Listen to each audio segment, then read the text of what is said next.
Whether it's for Christmas, Valentine's, or birthday, here's an extensive list of the best bookish gifts for the bookish bestie in your life. Let's start simple and with the most budget-friendly options. I think the most obvious one here is buy them a book, but be intentional about it, please. Don't just buy them a book that you like. Buy them a book that you know they're gonna like. Here's a couple ways you can be intentional about it. 1, is it a book that they've mentioned before? 2, stalk them on their Goodreads. Especially if they keep it up to date, their want to read list is going to have all of the books they want to read the most. Another good option here is if you know for a fact that they love a specific genre like YA murder mystery or romantasy, buy them the new trending book in their favorite genre. Chances are it's pretty good. And if they don't love it, at least they'll be up to date on like the hot new books in their genre. Now this one's especially fun, but you can also get them the special edition of their favorite book. Barnes & Nobles does a lot of fun special editions, but you can also find really cool special editions homemade by people on Etsy. Those are typically pretty cool. This next one is slightly more pricey because you're going to get them a book that you were intentional about choosing, and you're going to give it to them as a bookish bundle. My inspiration for this mostly came from an Etsy product that went viral on TikTok, but they intentionally wrapped the book and then they put little stickies in there, little pens, little stickers, tea bags, you know, like something to complete the vibe, usually all in one theme or color scheme. And you can either do the color of the book, or if they have like a definite favorite color that practically defines their personality, you should definitely go in that direction too. Now this one, depending on what direction you can go, it's either a really great addition to getting a book, or you can do it instead of a book. It can be cheaper than a book or significantly more expensive than a book depending on which way you go,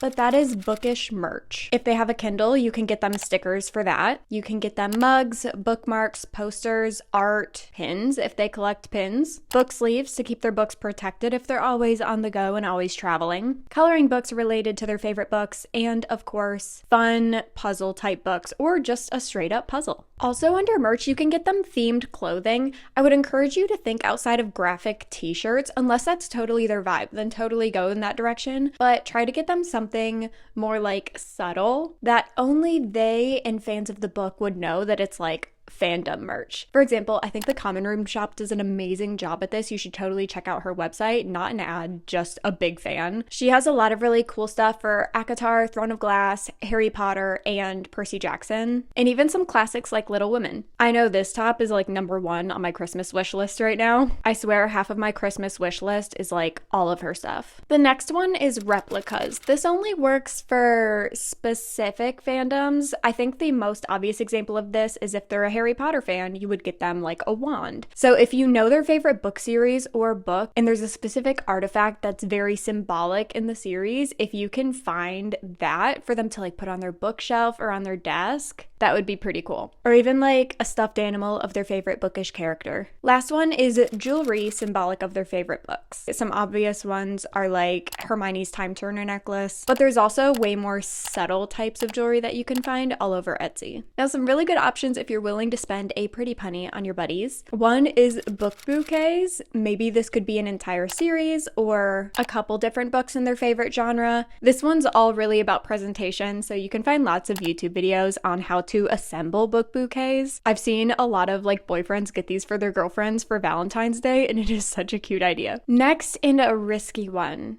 is the Barnes & Nobles challenge. You've probably seen it all over TikTok, but it's when you take someone to Barnes & Nobles and you set a timer and you tell them like, you have 1 minute and every book that you can grab in 1 minute, I'll buy for you. Now here's the thing, a lot of guys have done this for their girlfriends. 1, not being aware of how expensive books actually are, and 2, totally underestimating how many books their girlfriend can grab in a short amount of time. So be mindful about that if you do this one, but it's pretty cool and I'm sure you would make that person's year if you did that for them. This last one, which is my personal favorite, but also probably the most expensive of all of these, is the Bookish basket. This can be a collection of quite literally everything mentioned above. It can be one book or more. I like to try to hit all 5 senses with these kinds of baskets. So obviously sight is the book, and maybe smell is a candle that matches the book. Touch is fuzzy socks. Taste is their favorite drink. And maybe a couple of like the cheaper merch items in there, as well as those little annotation tools, would make the perfect